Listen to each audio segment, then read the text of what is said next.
নমস্কার প্রিয় দর্শক বন্ধুরা, আধ্যাত্মিক জ্ঞান চ্যানেলে আমরা শুরু করতে চলেছি শিবগীতা।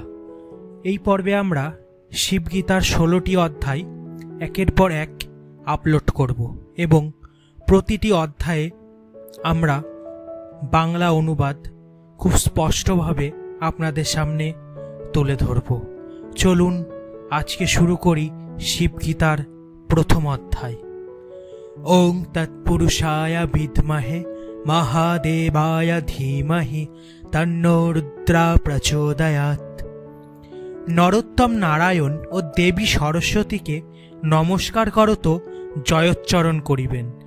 সুত বলিলেন, যেহেতু গীতাশাস্ত্রের অধ্যয়ন দ্বারা মানবগণ মুক্ত হইতে পারে, এই কারণে আমি মহেশ্বরের অনুগ্রহ সাধন করিয়া সংসার দুঃখের নিবারক ঔষধ স্বরূপ শুদ্ধ কৈবল্য মুক্তিপদ এই গীতাশাস্ত্র বলিব। শ্রুতাদ্বিহিত কর্মের অনুষ্ঠান, দান এবং চান্দ্রায়ণাদি তপস্যা দ্বারা মানব কৈবল্যপাদ লাভ করিতে পারে না।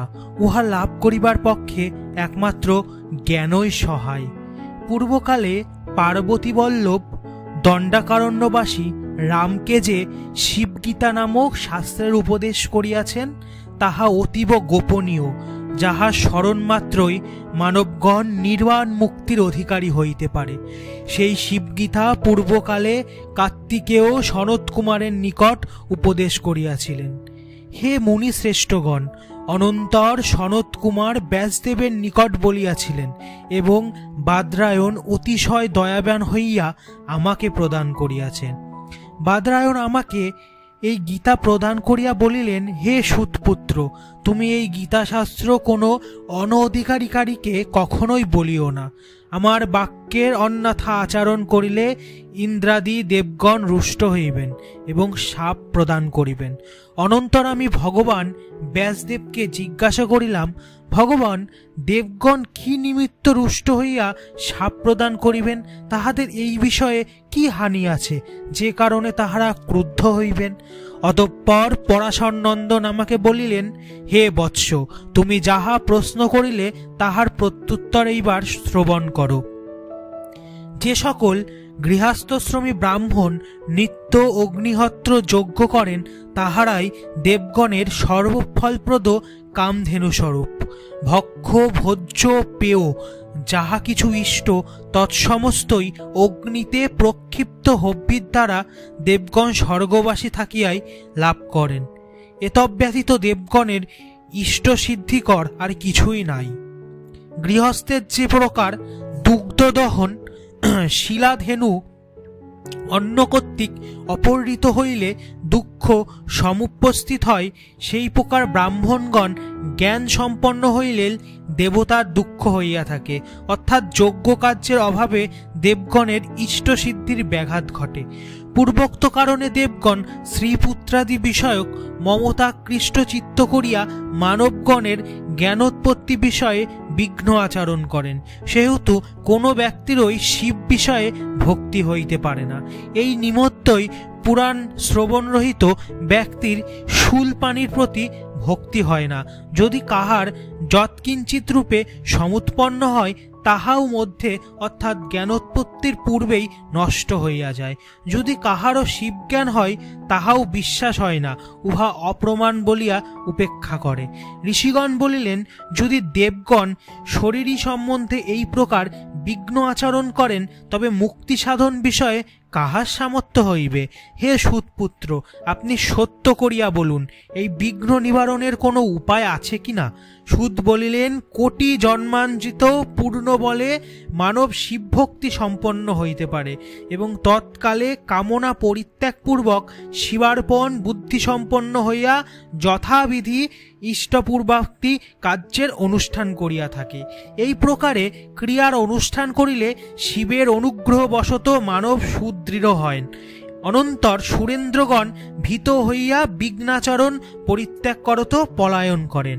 এইরূপে বিঘ্ন দূরীভূত হইলে শিবচরিত্র শ্রবণে ইচ্ছা সমুৎপন্ন হয় এবং শিবচরিত্র শ্রবণ করিতে করিতে জ্ঞান জন্মে, তৎপরে জ্ঞানের দ্বারা মুক্তি হইয়া থাকে।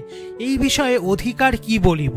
যিনি শিব বিষয়ে দৃঢ় ভক্তি সম্পন্ন, যিনি পঞ্চ মহাপাপক ও অন্য অন্য বিবিধ পাপযুক্ত হইলেও মুক্তিভাগী হইতে পারেন।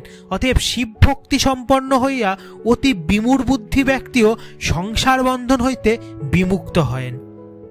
যে ব্যক্তি নিয়মপূর্বক শিব বিষয়ে দ্রোহ বা ভক্তি করে, সেই উভয়কেই তিনি প্রসন্ন হইয়া বাঞ্ছিত ফল প্রদান করেন। তাহাকে নিয়মপূর্বক নানাবিধ উপচারপূর্ণ জল অথবা কেবলমাত্র জল সমর্পণ করিলেও তিনি তৎপ্রদানকারীকে জগত্রয় দান করিয়া থাকেন। উপচারাদি দান করিতে অশক্ত হইয়া যদি নিয়ম অনুসারে তাহাকে প্রদক্ষিণপূর্বক নমস্কার করেন, তাহাতেও মহাদেব সন্তুষ্ট হন। যিনি প্রদক্ষিণ করিতে অশক্ত, যিনি গমন উপবেশনাদি ক্রিয়াকালেই মনে মনে শিবকে চিন্তা করিবেন, এই প্রকার চিন্তক ব্যক্তিকে তিনি সর্বাভীষ্ট প্রদান করেন। বিল্ল কাষ্ঠব ন্যায় চন্দন বনজ পুষ্প ফল যাহার প্রীতকর, এই ভুবনত্রয়ে তাহার সেবা বিষয়ে দুঃসম্পাদ্য কি আছে? পরমেশ্বর শিব বন্য দ্রব্যের দ্বারা যাদৃশী প্রীতি সমাপন্ন হন, গ্রাম্য ও উত্তম দ্রব্যের দ্বারা তাদৃশী প্রীতি হয় না। যে ব্যক্তি এতাদৃশ্য সুখলভ্য শম্ভুকে পরিত্যাগ করিয়া ইন্দ্রাদি দেবগণকে সেবা করে, সেই মানব ভাগীরথী পরিত্যাগ করিয়া মৃগতৃষ্ণাকে আকাঙ্ক্ষা করে। অর্থাৎ ভাগীরথীর পুণ্যসলিল পরিত্যাগপূর্বক মৃগতৃষ্ণাকায় জলাকাঙ্ক্ষী মানব যে প্রকার মূর্খ, তেমনি সুখলভ্য শিব পরিত্যাগী ব্যক্তিকে মূর্খ বলিয়াই পরিগণিত হয়। কিন্তু যাহার কোটি জন্ম সুসজ্জিত পাপ বিদ্যমান রহিয়াছে, সেই মহান্ধ চিত্ত ব্যক্তির এতাদৃশ ভাব বিকশিত হইতে পারে না। শিবের উপাসনা কাল, দেশ, স্থান, নিয়ম নাই। সাধকের চিত্ত যেখানে প্রসন্ন হয়, সেই স্থানেই সাধক শিবকে আত্মরূপে ধ্যান করিয়া শিব সাদৃশ্য প্রাপ্ত হইতে পারেন। অতি স্বল্পতর আয়ু ও শ্রীসম্পন্ন মাণ্ডলিক রাজা ও আমি রাজা ইহা বলিয়া কোনো ব্যক্তি অভ্যন্তিত হইলে তাহাকে সবংশে নিধন করিয়া থাকে। আর যিনি সমস্ত লোকের কর্তা, যাহার ঐশ্বর্য অবিনাশী, সেই শিব শিবোহং বলিয়া যে কোনো ব্যক্তি অভ্যন্তিত হইক না কেন, তাহাকেই আত্ম সাযুজ্যভাগী করিয়া থাকেন। হে মুনিগণ, যে পশুপাত ব্রতচারণ দ্বারা ধর্ম অর্থ কাম মোক্ষ লাভ করা যায়, সেই পাশুপাত নামক ব্রত বলিতেছি। প্রথমত বিরজা নামক দীক্ষা গ্রহণ পূর্বক ভস্য ও রুদ্রাক্ষ ধারণ করিয়া বেদ সারক্ষ শিবনাম সহস্র জপ করিতে হইবে। এই রূপ অনুষ্ঠান দ্বারা মর্মত্ব পরিত্যাগপূর্বক শিখ সাক্ষাৎকারক্ষম শরীর প্রাপ্ত হইবে। ততঃপরে ত্রিলোকের মঙ্গলকারী শঙ্কর প্রসন্ন হইয়া তোমাদের প্রত্যক্ষীভূত হইবেন এবং কৈবল্য পথ প্রদান করিবেন। অজ্ঞস্থ দণ্ডকারণ্যবাসী রামকে যে দীক্ষাদি প্রদান করিয়াছেন, সেই সমস্ত আমি বলিতেছি, তোমরা ভক্তিযুক্ত হইয়া শ্রবণ করো। এখানেই শেষ হল শিবগীতার প্রথম অধ্যায়। পরবর্তী পর্বে আমরা শিবগীতার দ্বিতীয় অধ্যায়টি সবিস্তারে আপনাদের সামনে তুলে ধরব।